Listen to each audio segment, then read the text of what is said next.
North Korea's surprise invasion in June 1950 brought a fleet of Soviet-supplied propeller fighters and attack aircraft. Within weeks, American jets annihilated an unprepared air force that barely survived its opening assault. Yak-9 Frank represented North Korea's primary fighter when war erupted.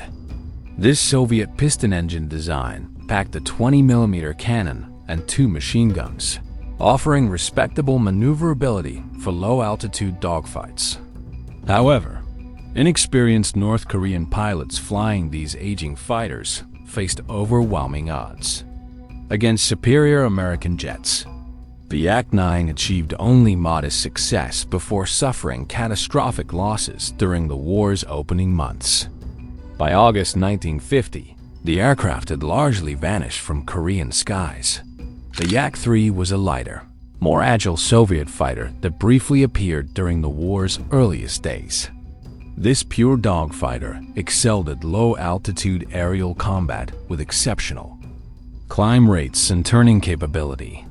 Despite these advantages, it was hopelessly outclassed by American jet aircraft and numerical superiority. A single Yak-3 fell to American bombers during the initial airfield strikes on June 28, signaling the fate awaiting all propeller-driven North Korean fighters, the Lavochkin La-9.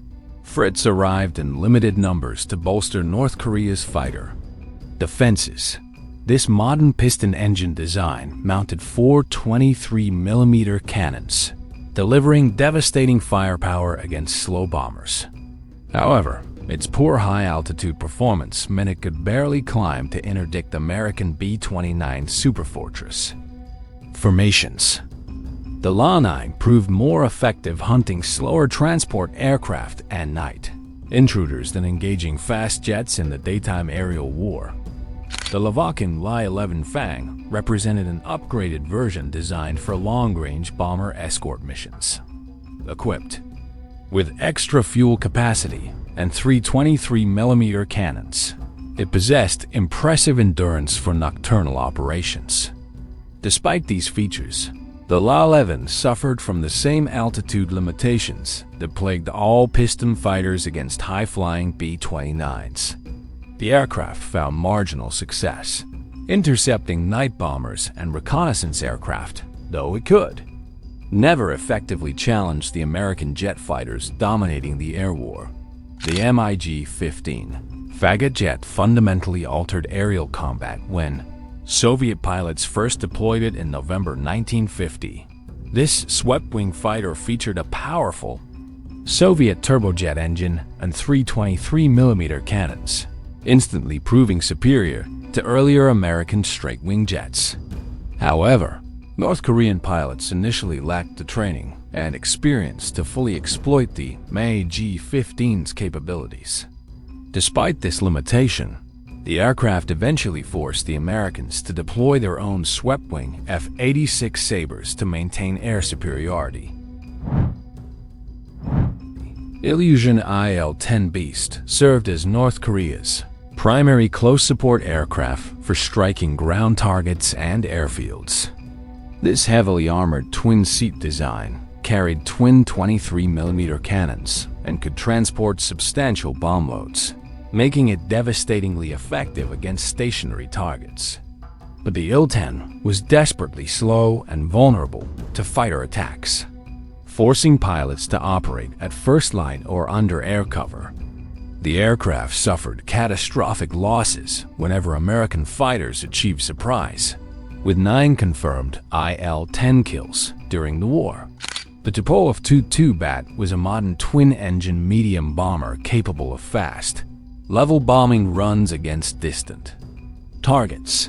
Its 2 engines provided 1,850 horsepower each, delivering respectable speed and maneuverability for a bomber design. However, North Korea received only limited numbers, and many fell to American fighters before reaching their objectives. The Tu-2 proved too expensive and complex to replace once losses mounted, forcing North Korea to rely on crude training aircraft for bombing duties. Tactical requirements forced desperate measures across the air war. The Polikarpov. Po-2 Mule was a vintage fabric-covered biplane trainer pressed into combat service for nocturnal bombing and reconnaissance missions. This remarkable aircraft carried a pilot and observer in open cockpits, with a simple engine producing only 150 horsepower. Despite its obsolete design, the Po-2 proved nearly impossible to intercept at night, completing harassment raids that demoralized ground forces. Its low cost and minimal maintenance made it ideal for attrition warfare when nothing else remained flyable. The Yakovlev Yak-11 trainer was hastily armed and deployed as a makeshift fighter and reconnaissance platform. This basic trainer featured open cockpits and a single 20mm cannon, providing minimal defensive capabilities. Despite its vulnerability, the Yak-11 flew observation missions and strafing runs early in the conflict before being retired from combat operations. The aircraft represented desperation tactics as North Korea's Air Force faced total destruction within weeks of the invasion. Was another trainer aircraft modified for combat reconnaissance and liaison duties. This single-engine monoplane featured an open cockpit and could be equipped with light ordnance for ground attack.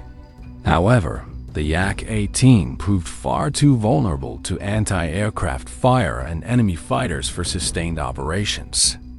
Only minimal numbers served, and they quickly disappeared from combat as North Korea's Air Force collapsed entirely under American assault.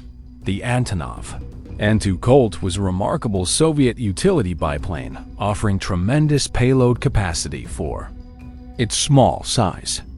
This high-wing design featured excellent short-field capability and could carry supplies or personnel to unprepared airstrips throughout the Korean peninsula.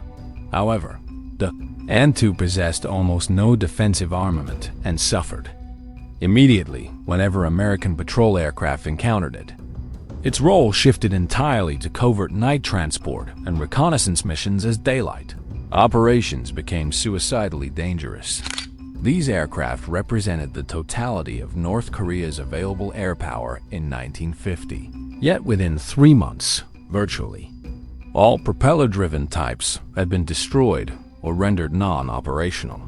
The rapid introduction of Soviet MiG-15 jets in late 1950 demonstrated that piston engine designs had become obsolete in modern-era warfare, forcing the United States to counter with swept-wing fighters.